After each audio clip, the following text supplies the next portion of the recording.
대표죠. 믿음의 대표입니다. 중요합니다. 믿음의 대표. 그러면 아브라함부터 이제 시작해가지고 연결해가지고 누구까지 연결할 수 있어요? 예수님까지. 만약에 반대로 생각해 봅시다. 예수님이 아직 태어나지 않았어. 예수님이 혹은 안 와요. 안 와. 그러면은 아브라함은 복의 근원이 될 수 있다 없다? 없죠. 중요한 내용입니다. 그래서 예수 그리스도까지 줄긋기를 하고 있는 거죠.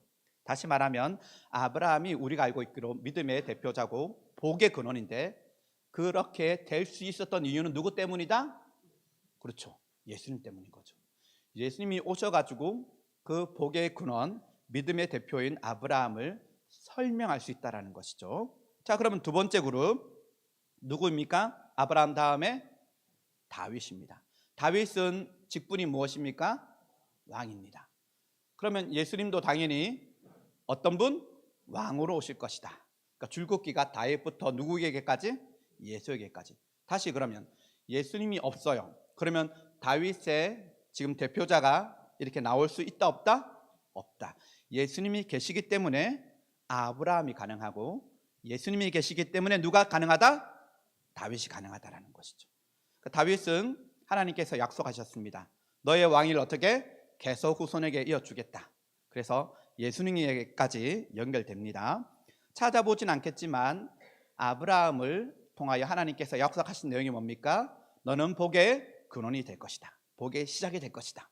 분명히 약속하셨습니다. 그래서 오늘 마태복음 1장에서 그 복이 이어지고 있고 두 번째 대표자 다윗도 마찬가지입니다. 찾아보진 않겠지만 하나님께서 예수 그리스도 누가복음에 보면은 예수 그리스도로 말미암아 영원한 왕위를 주셨다라고 이야기합니다. 자, 그럼 세 번째 그룹 12절 어떻게 시작하냐면은 바벨론으로 사로잡혀간 후에라고 이야기합니다. 이게 느낌이 좀 있죠? 뭐라고요? 바벨론으로 잡혀간 후에. 그러면 돌아와야 되잖아요. 어디로? 어디로 돌아와야 돼요? 어디에 있다가 어디로 잡혀갔어요? 지금 바벨론으로 잡혀갔어요. 그럼 어디로 돌아와야 돼요? 다시 예루살렘으로 돌아와야 돼요. 근데 지금 돌아왔다는 표현이 있어요, 없어요? 성경을 보십시오. 저희 얼굴에는 답이 없습니다. 성경에는 그렇게 표현하지 않아요. 돌아왔다는 표현을 하지 않고 그냥 다시 보십시오. 12절 바벨론으로 사로잡혀간 후에 낳고 그리스도라 칭하는 예수가 나시니라. 16절 그렇게 끝나고 17절에서도 보십시오. 바벨론으로 사로잡혀간 후부터 그 다음에 계속 상황이 지금 어떤 것 같아요?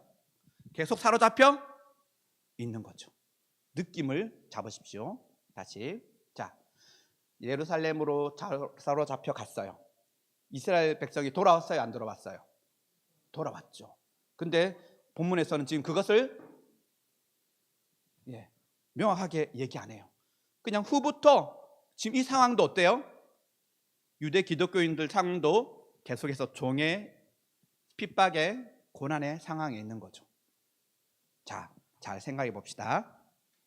1장 1절에서는 우리말에는 성경이 나와 있지 않지만 아브라함과 다윗에서 온 예수 그리스도. 자, 그리스도가 우리가 너무 익숙해가지고 까먹는데 그리스도의 뜻이 무엇입니까? 자, 10년 이상 다니셨잖아요. 다 아시잖아요. 모른 척 하지 마시고. 권사님들, 자, 그리스도의 뜻이 뭡니까? 기름 부음을 받은 자.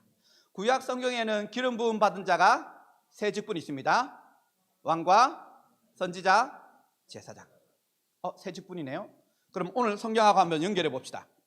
아브라함은 누구일 것 같습니까? 구약 성경에 나옵니다. 분명하게. 그 사람은 무엇이다라고. 아브라함은 이 세 직분 가운데 무엇이었을까요? 오늘 설교 죄송합니다. 늦어질 것 같습니다. 이 대답이 안 나오네요. 자, 다시 친구들, 중고등부 친구들. 자, 아브라함은 세 직분 가운데 무엇이었을까요? 네, 장로님. 자, 그럼 여튼 넘어가 봅시다. 그럼 두 번째는 다윗은 무엇이었다? 왕. 그럼 세 직분 가운데 뭐가 쓰였어요? 왕 설명이 되네요. 그럼 세 번째 대상이 누구예요? 바벨론으로 끌려갔다. 그 느낌이 뭐예요? 그러면 세 가지 직분 가운데 누가 필요해요? 왕은 나왔고 선지자하고 제사장 가운데 누가 필요할까요? 선지자가 필요할까요? 다시 그러면 아브라함은 세 가지 직분 가운데 누굴까요? 선지자겠죠, 그렇죠? 구약 성경 창세기에 보면은 그는 선지자라 그런 표현이 있습니다. 다시 말하면 아브라함은 선지자, 다윗은 왕, 그 다음에 바벨론 포로된 백성들에게 필요한 사람은 죄인이기 때문에 끌려갔으니까 제사장이 필요하겠죠. 다시 예수는 무엇이다? 그리스도다. 그리스도다. 예수라는 사람은 개인적인 이름이고 그리스도는 뭐예요? 직분에 관한 이름이죠. 예수는 뭐예요? 기름 부음을 받은 사람이야. 쉽게 얘기하면 신현 목사님, 그죠? 신현은 뭐예요? 개인적인 이름이고 목사님이 직분이잖아요. 목사님 신현 해도 되고 신현 목사님 해도 되잖아요, 그죠? 그럼 마찬가지죠. 예수는 기름 부음을 받은 자, 혹은 기름 부음을 받은 자가 누구다? 예수다. 예수는 개인적인 이름이고 직분에 관한 이름이 메시아 그리스도인데 구약 성경에 보니까 기름 부음을 받은 사람이 몇 명? 3명이다. 그러면 이 성경이 유대 기독교인들에게 관한 편지니까 유대인들 입장에서는 이거를 읽을 때 선지자, 왕, 제사장 연결이 되는 것 같습니다. 그림이. 그리고 보십시오. 1장쯤에 보면은 보십시오. 바벨론으로 포로로 끌려간 이후에 계속해서 낳고 났는데 예수라는 사람이 태어나가지고 뭐라고 얘기하냐면 21절입니다. 21절, 1장 21절 시작. 아들을 낳으리니 이름을 예수라 하라. 이는 그가 자기 백성을 그들의 죄에서 구원할 자이십니다. 연결이 되잖아요. 포로로 끌려갔다는 얘기는 지금 우리의 느낌이 뭐예요? 아직도 죄의 문제가 해결되지 않아서 포로된 상황이에요. 그런데 메시아 예수 그리스도 기름 부음 받은 자 예수가 와가지고 어떻게? 포로된 우리를 해방시켜 주실 거야. 구원시켜 줄 거야. 그래서 그 이름이 무엇이다? 예수라 할 것이야. 예수야. 연결이 되지 않습니까? 1장 안에서 이것이 연결된다라는 것이죠. 다시 처음부터 가봅시다. 자, 아브라함은 믿음의 대표. 그러나 하나님께서는 그에게 뭐라고 하셨다? 복의 근원, 시작이 될 거야. 예수님에게 연결되고, 다윗은 너에게 왕위를 계속 줄 거야. 누구에게 연결된다? 예수에게 연결되고, 바벨론 포로도 어떻게? 지금 죄인된 상황에서 구원자, 우리의 죄를 대신 짊어질 사람이 필요한데 누가 오셨다? 예수님이 오셨다라는 것이죠. 그러니까 바벨론 포로 이후에 계속 나왔는데 예수님에게까지 연결되어서 이제 예수님이 어떻게? 선지자와 그리고 왕과 제사장의 이 직분들을 온전히 감당하셔서 우리는 새로운 세계, 예수님 이후의 세계에 살고 있다라고 얘기한다라는 것이죠. 이것이 먼저는 유대 기독교인들에게 지금 상황이 쉽지 않은 상황인데 그들에게 이 복음이 증거되어지고 있고 오늘날도 우리에게 이것이 연결된다라는 것이죠. 그러니까 이게 대표다라는 단어를 통해서 2-3개월 전에 이것이 정말 머리를 때렸습니다. 그리고 한 걸음 더 나아갈 것인데, 자, 여러분 빨리 끝내겠습니다. 눈을 뜨십시오. 자, 대표자라는 말을 다시 한번 생각해 봅시다. 아까 처음에 말했듯이 아브라함은 무엇의 대표? 믿음의 대표예요. 중요합니다. 그러면 구약 성경에는 믿음이 필요 없었나? 한번 생각해 보십시오. 그리고 그 믿음이 예수 그리스도로 말미암아 마침표가 찍어진다라는 것이죠. 자, 그 다음 중요한 겁니다. 다윗은 무슨 대표일까요?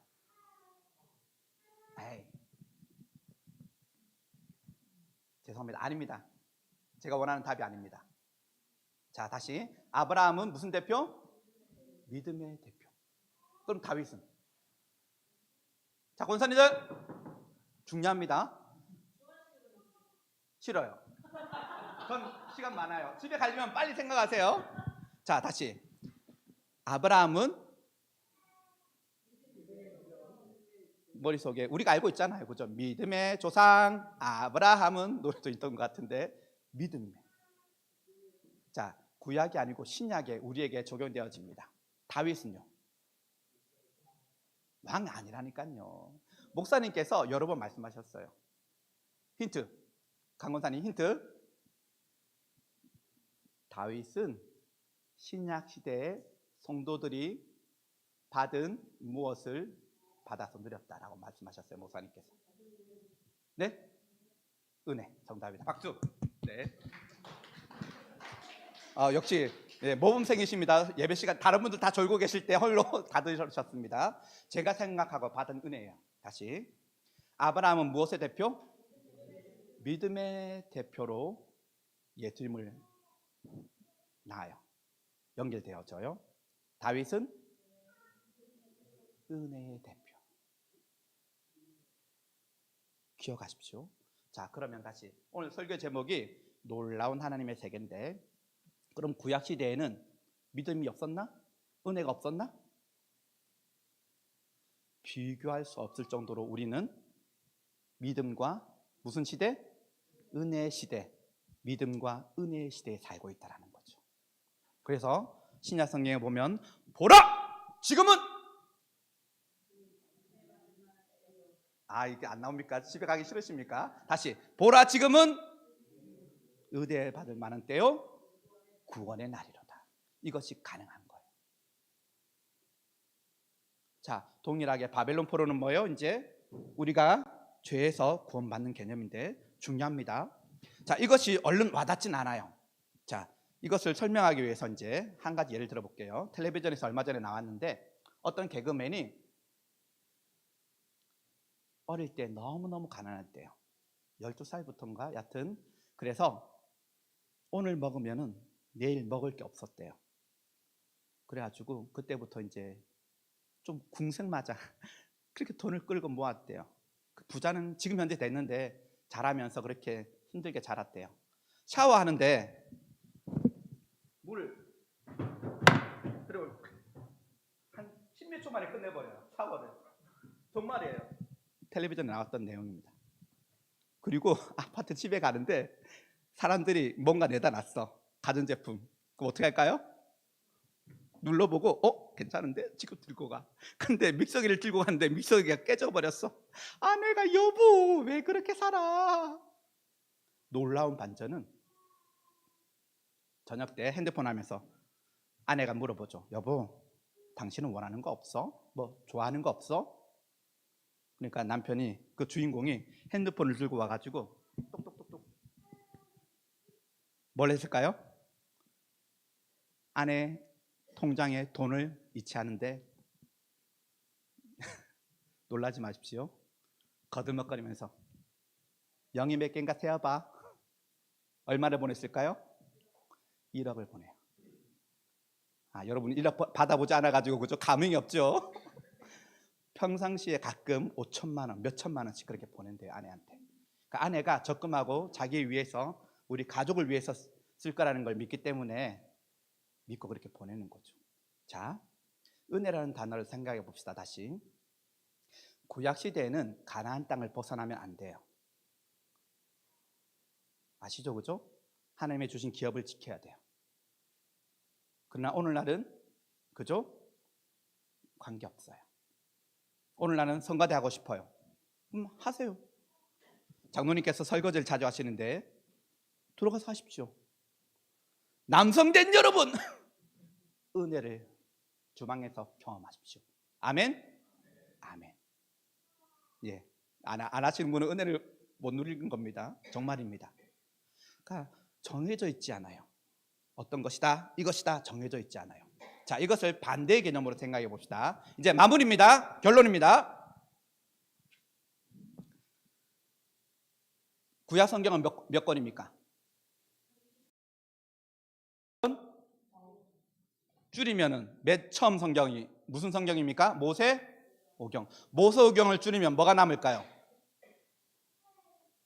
십계명이 남겠죠. 십계명이 그죠? 모세오경 십계명.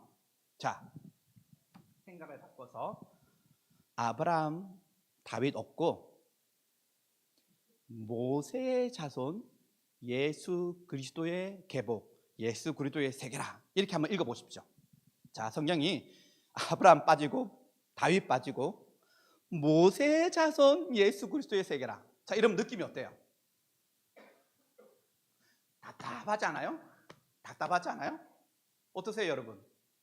예수 믿지 않는 사람들은 지금도 여전히 뭐예요? 이사 가려면은 날짜를 봐야 돼요. 빨간색으로 이름을 적으면 돼요, 안 돼요? 안 돼요. 문지방 밟으면 돼요, 안 돼요? 이놈아, 복날한다, 복날아. 얼마나 답답해요. 자, 믿음을 가진 우리에게도 마찬가지입니다. 자, 하나님은 십계명을 주셨는데 예수님 당시에 율법을 해석하고 적용하는 사람들이 몇 개를 만들었다? 최소한 몇백 개가 더 만들어졌어요. 그래서 뭐 안식일 어떻게 해라. 자, 시대는 가면 갈수록 복잡해집니까? 단순해집니까? 복잡해집니까? 단순해집니까? 복잡해지죠. 복잡해져요. 자, 계약을 할 때에 그러면 계약의 내용이 시대가 갈수록 많아질까요? 줄어들까요? 많아지죠. 자, 모세 시대에 십계명이었는데 오늘날 우리에게는 그럼 몇 계명이 필요할까요? 생각해 보세요, 여러분. 생각만으로도 짜증나는 거예요. 주일날 설거지하면 돼, 안 돼? 그 따지기 시작해야 돼요. 너 설거지 못하는데 설거지해? 너 노래 못하잖아. 이렇게 따지기 시작한다고요. 그러면 이제 다시 모세 자손 예수 그리스도의 세계라. 그러면 이제 예수님은 우리에게 한 100계명을 주신다고 생각해 보십시다. 100계명이면 이미 어때요? 이제 10개보다 90개나 더 많아. 와! 이러면 우리의 삶이 어떻게 될까요? 짓눌리는 거죠. 계속해서 포로된 생활을 하는 거예요. 자, 이렇게 생각해 봅시다. 그런데 이 짓눌린 삶이 아니라 중요합니다. 단어가 중요합니다. 믿음과 무엇? 은혜의 시대다. 근데 오늘날도 여전히 우리는 율법적인 개념을 가지고 잣대를 가지고 은혜로 넘어가야 될 상황들에 대해서 된다 안 된다로 따진다고요. 그러니까 신앙생활이 어떻게 보면은 정말 놀라운 하나님의 은혜를 경험하고 무엇을 하든지 그죠? 누릴 수 있는데 남자가 들어가가지고 설거지하면서 은혜를 누릴 수 있다니까요. 아멘. 남자가 주일날 꽃꽂이 해가지고 은혜를 누릴 수 있다 없다? 만약에 그것이 불가능하다고 생각한다면 여러분들이 살아온 여러분의 삶을 믿는 거예요. 성경 말씀을 믿지 않는 거예요. 분명히 말씀하십니다. 구약에서 신약으로 넘으면서 분명히 성경의 선포하기를 믿음과 은혜의 예수 그리스도의 세계라. 내가 원인이 되고 내가 결과물을 만들어내는 것이 구약이에요. 구약은 어떻게 해서든 내가 그것을 지켜야지만 복을 받아요. 그런데 신약은 내가 원인이 되고 내가 결과를 만들어내지 않아요. 그냥 하나님이 주시는 거예요. 그것을 여러분의 삶이 경험하고 있다니까요. 그것을 이제 조금 더 여러분이 안 된다고 생각하는 것들을 내려놓고 도전해 보십시오. 자, 마지막입니다. 지금 현재 과학은 우주가 어떠하다? 끝없이 팽창한다. 그러니까 한량없는 은혜는 뜻이 뭐예요? 한계가 양이 정해져 있다. 한량이 근데 그것이 없는 은혜라고 표현합니다. 그럼 다시 말하면 다시 권면드립니다. 하나님의 은혜가 계속해서 우주가 팽창하듯이 어떻게 해요? 우리의 삶의 모든 영역에 쏟아지고 있다고요. 목사님께서 말씀하셨듯이 부활 이후의 세계는 그러하다고요. 그런데 여러분 스스로가 아니야, 이건 아니야, 이건 아니야, 이건 아니야 그러면서 여러분 스스로가 여러분의 삶을 가두고 있다면 하나님 아버지께서 얼마나 답답해 하시겠습니까? 정말 마지막입니다. 저의 고백입니다. 목사님들은 신학생 때 이제 이런 생각을 합니다. 나는 받은 은사가 개척은 아니야. 개척은 아니야. 나 개척 아니야. 주변 사람들에게 막 떠벌립니다. 난 개척 아니야. 개척 아니야. 내가 받은 건 뭐 이렇게 스스로 뭐예요? 하나님의 은혜를 가두는 거죠. 스스로 하나님 이 은혜는요 난 아닌 것 같아요. 이건 주지 마시고요. 그만큼만 주세요. 자, 적용. 권사님들, 우리나라의 정서가 저가 어릴 때부터 들어온 게 늙으면 죽어야지. 늙으면 죽어야지. 죄송합니다. 너무 불쌍한 얘기입니다. 하나님을 안 믿는 사람들이나 그렇게 하는 거죠. 그렇죠? 하나님이 살아계시고 지금 살도록 하신다는 얘기는 뭐예요? 분명히 살아있는 동안 하나님의 은혜가 있다고요. 오늘 오전 말씀이 뭐예요? 권사님들 애 낳으러 갑니까 누가? 아니죠. 영적인 애는 낳을 수 있어요. 그 은혜를 경험하시고 누리십시오. 늙으면 죽어야지. 하나님이 때가 되면 부르시겠죠. 그건 하나님께 맡기고 내가 살아있는 동안 하나님의 은혜를 찾고 갈망하십시오. 지난주 내용 다시 한번 권면드립니다. 마태복음의 말씀이었죠. 예수님께서 3가지 사역을 하셨대요. 그죠? 뭐예요? 가르치시고 복음 전파하시고 고치셨대요. 이 말씀을 들을 때마다 저도 처음에는 신학생 때 그런 생각하죠. 아, 나는 가르치는 건 아니야. 은사가 없어. 아, 난 교회만 개척할 거야. 하나님의 은혜를 자기 스스로 받는 거예요. 하나님이 어떻게 인도하실지 아무도 모릅니다. 하나님의 은혜는 끝없이 차고 넘치도록 쏟아지고 있습니다. 그것을 여러분 스스로 닫지 마십시오. 다시 한번 1장 1절 믿음과 이름을 바꾸십시오. 믿음과 은혜의 예수 그리스도의 세계라. 이 예수님을 여러분이 믿는다면 여러분 속에 하나님께서 부어주시는 믿음과 그 은혜를 누리시고 경험하시기를 원합니다. 믿음이 무엇인지 은혜가 무엇인지는 저도 계속해서 공부하고 연구할 겁니다. 여러분 각자에게 주어주는 그 믿음과 은혜를 여러분의 삶 속에서 끝없이 찾으십시오. 지난주에 무엇을 했습니까? 우리가 보물찾기를 했습니다. 전 보물찾기가 정말 큰 선물인 줄 알았어요. 설거지하는 거였어요. 자, 안 믿는 사람은 난 내가 어떻게 설거지 아이씨. 그것을 믿음으로 받아들이고 하나님의 은혜를 받을 기회다. 아멘. 그러니까 선물로 주어진 거라고요. 행운. 다시 한번 권면드립니다. 여러분의 삶 속에 하나님의 은혜가 곳곳에 있습니다.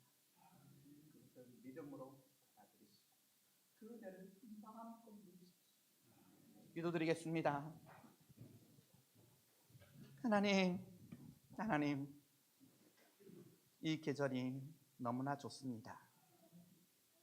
우리의 영혼이 하나님의 은혜 안에서 놀랍게 꽃피워지고 그 향기를 드러내는 우리의 삶의 연속이 되기를 원합니다. 비록 그것이 설거지는 하는 일일지라도 청소를 하는 일일지라도 그 속에서 살아서 역사하시는 하나님의 은혜가 있는 줄 믿습니다. 우리 스스로 하나님의 은혜를 작게 그렇게 구속하지 않게 해주시고 결박하지 않게 해주시고 믿음의 눈을